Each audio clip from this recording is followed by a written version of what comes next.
Le 26 septembre 2017, une conférence-débat a réuni près de 100 participants dans les locaux de l'Institut de Relations internationales et stratégiques à Paris, pour la clôture du projet Volina.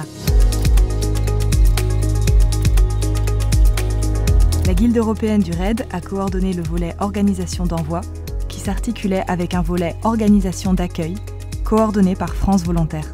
Le projet Volina, il est né d'une volonté partagée de plusieurs associations qui souhaitaient échanger leurs pratiques sur l'accompagnement, la gestion, le développement de dynamiques de volontariat, qu'ils soient locales ou internationales, et également leurs pratiques sur toutes les techniques et les méthodes de prévention des risques, de préparation aux crises dans lesquelles des volontaires pourraient s'investir. Donc c'est vraiment par un apprentissage mutuel qu'on a pu renforcer nos capacités.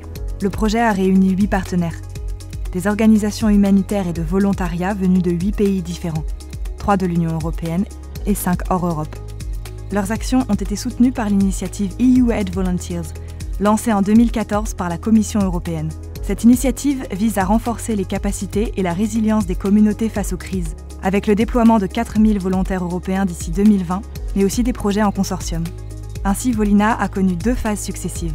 D'abord une série de formations dans les pays en dehors de l'Europe, donc au Burkina Faso, au Burundi, au Bangladesh, aux Philippines, en Équateur, avec des formations en cascade, des formations de formateurs d'abord au niveau national, surtout sur des techniques spécifiques, le premier secours psychologique, tout ce qui est réduction des risques, cartographie des risques.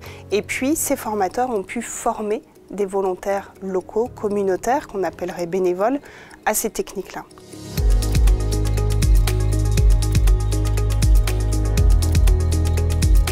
La deuxième phase, elle a vraiment consisté en un échange de pratiques entre organisations sur tout ce qui est gestion des volontaires, surtout des volontaires à l'international. Les procédures de sécurité, mais aussi tout ce qui est accompagnement, identification des missions du volontaire, accompagnement à distance également. Ce qui a mené en fait des partenaires à pouvoir être certifiés, reconnus comme étant en capacité d'accueillir ou d'envoyer des volontaires internationaux. Le message est clair. Face aux crises humanitaires multiples, chacun peut s'engager. Les volontaires locaux sont les premiers acteurs de prévention, de réponse aux crises et de réhabilitation. Les volontaires internationaux doivent être compétents et préparés pour venir appuyer ces volontaires locaux.